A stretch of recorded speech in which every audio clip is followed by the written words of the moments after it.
Something interesting is happening in the SGV condo market right now, and almost nobody is connecting the dots. The older condos are losing their value for one reason, and the newer ones are losing for a completely different reason. And the official housing data is not showing you the full picture. So if you own a condo in the SGV or you're thinking about buying one, in this video, I'm gonna break down the California law that's putting older condo owners at risk, what builders are doing behind the scenes to move new units, and why the MLS data is misleading right now and where the actual opportunities are city by city. Hey everyone, I'm Calvin Chen. I'm a realtor here in the San Gabriel Valley, and I cover real estate development and community news every week. So if you're looking to buy a condo or want to understand how any of this affects your specific situation, book a call with me. My link's in the description below. I'd love to help, so let's get into it. So the SGV condo market is getting pressure from two completely different directions at the same time. On one side, older condos, the ones built in the 50s and 60s and 70s, are facing a California law that could mean some really expensive repairs for homeowners.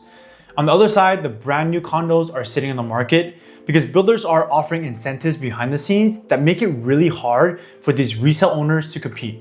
Put both of them together and you start to see why there's been an overall stagnation and actual price drops in some cities. But hold on to that data, because what I'm going to show you later about how that data is actually being distorted might be the most important part of this video. But first, really quick for anyone who's new to condos.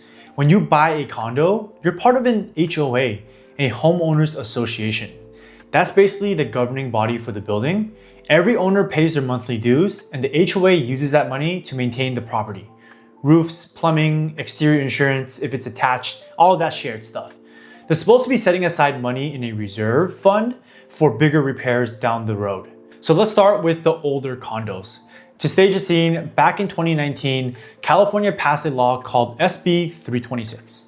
And what that law says is that every condo association with 3 or more units has to get a licensed structural inspection of what they're calling it an exterior elevated elements. Basically, balconies, walkways, stairways, anything that sticks out from the building and is elevated, hence the name. The deadline to complete those inspections was originally January 1st of 2025, but it got pushed to January 1st, 2026 because there weren't enough inspectors to handle the demand. But either way, that deadline has now passed. Now, is the law a bad thing? I don't think so. I think it's been a long time coming. It exists because of the Berkeley balcony collapse in 2015, where 6 people died. So what it means in practice is that a lot of these older complexes in the SGVs, buildings that were built in 1930s to 1970s, sometimes 90 years old, have been putting off maintenance for a long time. Some of them have underfunded reserves. So if an inspection comes back and flags structural repairs, the HOA has to figure out how to pay for it. And as you guessed, that falls onto the homeowner. And SB 326 isn't the only thing driving up costs for older buildings. Insurance premiums for these HOAs are going up. Right now, it's 7 to 10% statewide. Some insurance carriers have actually stopped writing new policies on these buildings altogether. So between the mandatory inspection repairs, rising insurance, and years of potentially underfunded reserves, a lot of these older condo HOAs are getting squeezed from multiple directions. And especially with SB 326, if you don't get that inspection done, a lot of buyers can't even purchase the property because a lender will call that out and deny the loan. And when these homeowner associations get squeezed, the bill falls onto the homeowner. I've definitely seen HOA increases and special assessments on a lot of these older buildings, especially if they don't have the funded reserves. Now, I'm not seeing it everywhere, but it's definitely something to be concerned about. So are any of you seeing HOA increases or special assessments in your building? Drop it in the comments below. And if you have any questions about how SB 326 might affect the condo you're looking at or one you already own, book a call with me. My link is in the description below. This is the kind of thing I help people work through. Now let's flip to the other side of this, because while older condos are dealing with SB 326, newer condos have a completely different problem. If you bought a brand new condo between 2020 and 2025, you paid what we call a new build premium. You paid top dollar because it was new construction, everything was fresh, no maintenance issues. It's the creme de la creme of the homes in your neighborhood. Makes total sense why you paid more for that. If you tried to sell that condo today in 2026, you're competing against builders who are selling brand new units, and those builders aren't just competing with you on price. They're playing a different game entirely. Right here in the SGV, cities like El Monte, Covina, West Covina, Montebello have quite a few of new construction inventory. So there's more choices for buyers to choose from. Some builders are even giving up to 6% of the loan amount. That's the max you can get for a lot of loan programs. On a $900,000 home, that's $54,000 that you can use to cover all the buyer's closing costs. And on top of that, they're offering temporary rate buydowns where the builder is basically subsidizing your mortgage payment for the first few years. Builders have deep pockets and are able to absorb this cost through their loan and escrow partners. That's what makes those 2020 to 2025 builds especially difficult to sell right now. So as a buyer, you walk into a brand new unit, the builder is basically saying, I'll cover your entire closing costs, I'll buy your rate down, so the payment is hundreds less per month, and you get a brand new home with a warranty. If you're a resale owner, it's really tough to compete with that. And that brings up the part I touched on the beginning, the data problem. So this is the skew in the data I want to break down because it affects every buyer and seller in this market. And I don't think it gets talked about enough. So when a new build sells for $900,000 with a $54,000 builder credit baked in, the data records that sale at $900,000. But the real price, what the buyer actually paid for it, I would say it's $846,000. Now I know some of you are going to argue the nuances of that number, but what I'm saying is that it's not telling the full story. It's making the market look stronger than it actually is. So if you own a resale condo, your home is now being compared against these inflated comparables. And when a buyer comes to look at your unit and they don't see a 6% credit, they don't see the buy down, they don't see the closing cost, your place feels expensive by comparison, even if your price is actually lower. That's a tough spot to be in as a resale owner, especially when your condo is only a few years old, if that, and basically brand new. And until the industry starts adjusting for these concessions in the comparable data, the official numbers are going to continue to paint a rosier picture than what's actually happening on the ground. So a quick pause. If you're finding this useful and you want SGV real estate updates like this every week, make sure you subscribe. And if you want help figuring out your next move in the market, book a call with me. My link is in the description below. All right, let's keep going.